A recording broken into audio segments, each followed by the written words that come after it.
So what's up mga karoks? Welcome to my vlog. This is Karoka TV. And kung bago pa lang po kayo sa aking YouTube channel, please don't forget to subscribe and click the notification bell para lagi kayo updated every time magpo-post ako ng mga bagong videos. So for today's video, magluluto tayo ng kinunot na pating on my own version. So disclaimer lang, yung pating na to ay hindi yung endangered.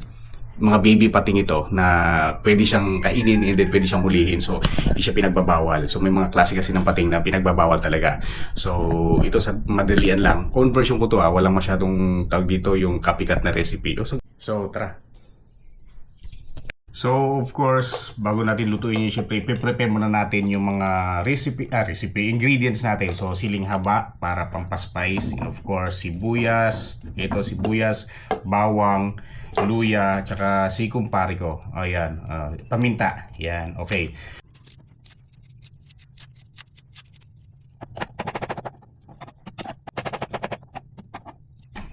Next, bawang.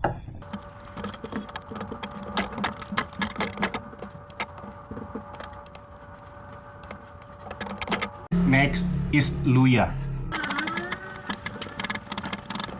Limutan pala tayo, kailangan natin ng malunggay, dahon ng malunggay. So wala tayong malunggay, hindi tayo nakabili.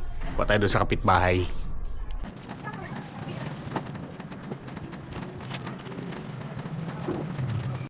So dahil na ilaga na natin or tawag dito na pakuluan na natin yung pating. So hihimayin na natin, tatanggalin natin yung kanyang balat. Yun, para kasi maano yun siya sandy, yun, mabuha-buhangin. So tatanggalin natin yan. Ihimay-himayin natin. So mabilis lang siya himayin. Kasi ayan tatanggalin mo lang yung balat niya. Medyo mainit pa. So ikakat ko muna, sobrang init pa.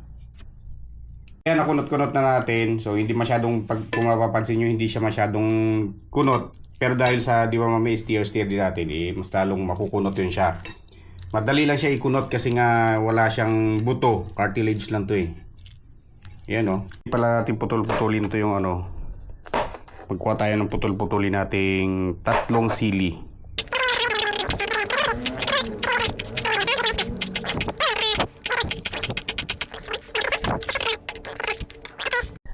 So ayan, prepare na natin ito yung lutuan. Kawali. And of course, antay natin uminit. Ayan. Ng mga ilang minuto. So gagawin ko yung iba kasi, yung ginagawa nila, diniretso na nila sa gata. Ito yung mga ingredients, yung mga sili, luya, tsaka yung sibuyas, bawang. So akin naman, lalagyan ko ng kunting mantika. Para gusto kasi yung sibuyas, mag golden siya. So kunti lang naman. Kunting mantika. Tapos, pag uminit yung mantika, ayan pag golden na natin to. Para it's gonna be golden. Ayan. Ayan. Not necessarily non-stick pan yung pero kaya ito kasi non-stick pan yung ginamit ko. Ngayon naglalagay pa talaga ako ng bilis lang, mantika. Ayan lang.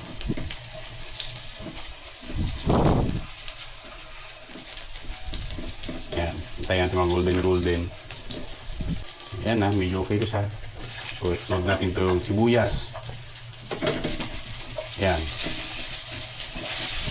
Sibuyas, mabilis na maluto yan. So, ito na. Yung luya.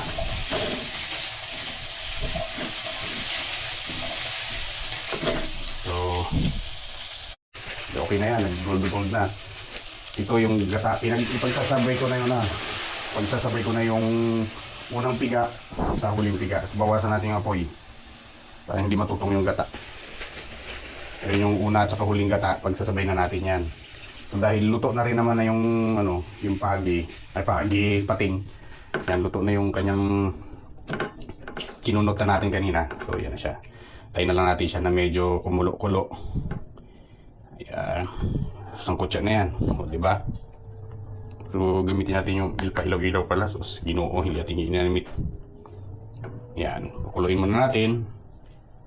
Tapos maglagay tayo ng kunting sili. Spice. Yan. Actually yung pala kanina yung pagi. Yung paglaga ko kanina sa pagi, hindi puta bubo. Actually, yung pating kanina, yung paglaga ko, nilagyan ko na ng asin para may lasa na siya kagad.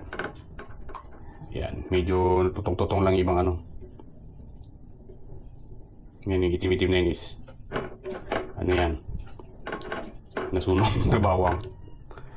Okay yan. Kaya pakukuloyin natin lakas natin kunti para mabilis. Yan.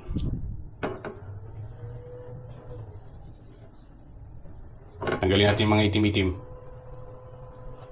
So dahil kumulo na, ilalagyan na natin to yung karne ng pating. Ito, baby pating to mga baby pating. Nilagay ko rin pala yung tawag dyan, yung atay. Kasi pampalasa niya rin yun, atay ng pating. Ayan. So tapos kuluin natin, kalukaluin natin. Ayan. Ayan, ito tanggalin na lang natin to yung ano niya.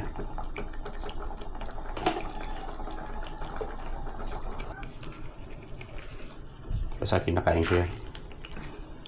May collagen para yata yan eh. So ayan. Steer lang para hindi matutong. Tapos i-challenge natin si Ate Iya mamaya. Kakain siya. Yung malunggay, dalihan mo dyan ha. Kumulo na. Lalagyan na natin to si paminta. Si kumpare. Yan. Lagyan na natin yan. Tapos yan. Pero kailangan be sure na wala ng stapler ha. Baka manguya nyo, ay malunok yung stapler. Staple wire. Tapos kulo naman ulit. Ay pakulo. Ganyan naman ulit. Steer. Halo-haluin. Bakit hindi nagamit ko? Ayan. Yan, kalo-kalo pa. Tapos ihalo na natin ito. Yung malunggay ng kapitbahay.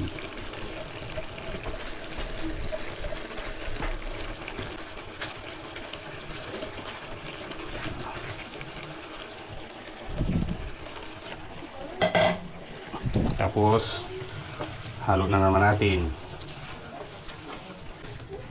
Ayan. Po. Bali, kailangan hindi siya yung may sabaw. Hinaan natin yung apoy. Bali, kumbaga talaga kanina yung una kong, di ba, nilaga ko muna yung pating. Nilagyan ko ng asin. So, kumagat na yung lasa ng asin. Tapos lagyan na natin ng siling haba. Ayun. Kalo pa rin. Kalo. Ayun. Okay na. Tapos, takpan natin ng mga ilang minuto. Yan. First time ko takpan. Uy. Wait lang. Langgam. Okay.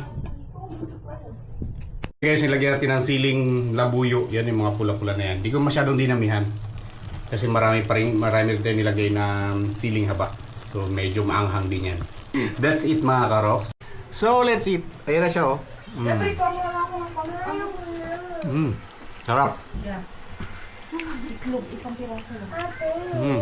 Palaman ko lang sa pinakain. Puste, kagat ako ito. Kunti lang. Grabe. Ang sabi ko sa'yo, sarap. Akin na. Akin na ko ang Panghang. Pero grabe. The best among the rest. Kumbaga yung gata niya well cooked. Nag-ano tayo ito. Nagko-compliment lahat ng nilagay kong audiences. Ingredients pala. So yun lang. Sa susunod magluto ako mag-suggest kayo kung anong gusto mo nyo iluto ko. Bye mo.